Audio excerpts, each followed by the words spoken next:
Вклучените сирени на брза помош повторно на кратки интервали се слушаат пред инфективната клиника. Се пополнува речиси секој празен кревет што остана во главниот болнички капацитет во ковид кризата. Македонија се наоѓа сред нов бран на зараза заради варијантата Омикрон и бројките нагло растат. Па така секој нов пациент сместен во болницата значи дека капацитетот веќе е исполнет, а со исписи на пациенти се задоволуваат дневните потреби и се ослободува уште некое место. Во амбулантата на прегледи доаѓаат и над 100 пациенти дневно и има и такви кои што се реинфицирани, информира доктор Стевановиќ и предупредува дека инфекцијата со Омикрон не значи по автоматизам лесен тек на болеста. Реинфицирање има, посебно омикронот има карактеристика со сериозно повисок процент за можност за реинфекција од делта сојот. Клиничките слики се разликуваат, обично се тие полесни клинички слики, но тоа не мора да биде правило.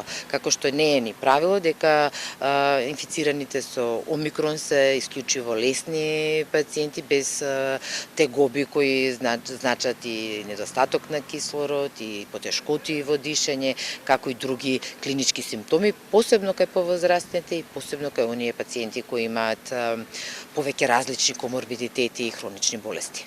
Институтот за јавно здравје во последниот редовен неделен извештај информираше за огромен пораст на смртноста во Македонија. Само во неделата од 17 до 23 јануари починати биле 97 пациенти. Постојано во јавноста лебдат прашањата зошто смртноста расте наместо да се намалува, а докторите тоа го припишуваат на сплетот други фактори. Ако ви кажам дека просекот на возраст на примени во моментот на клиниката е 80 години, дали треба да дискутираме повеќе?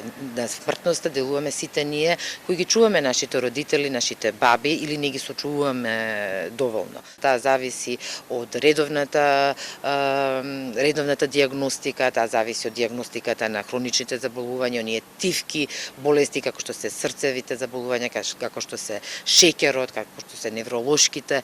Факт е дека вакцинираните пациенти полесно го пребродуваат периодот на изолација и оздравуваат од самата болест, смета доктор Стевановиќ.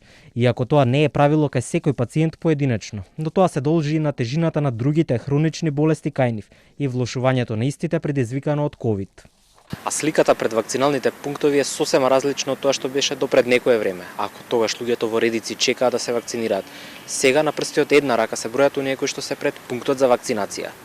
Во меѓувреме, според извештаите на здравствените власти на инфективните одделенија и ковид центрите во државата се хоспитализирани над 500 пациенти, а има околу 200 слободни места.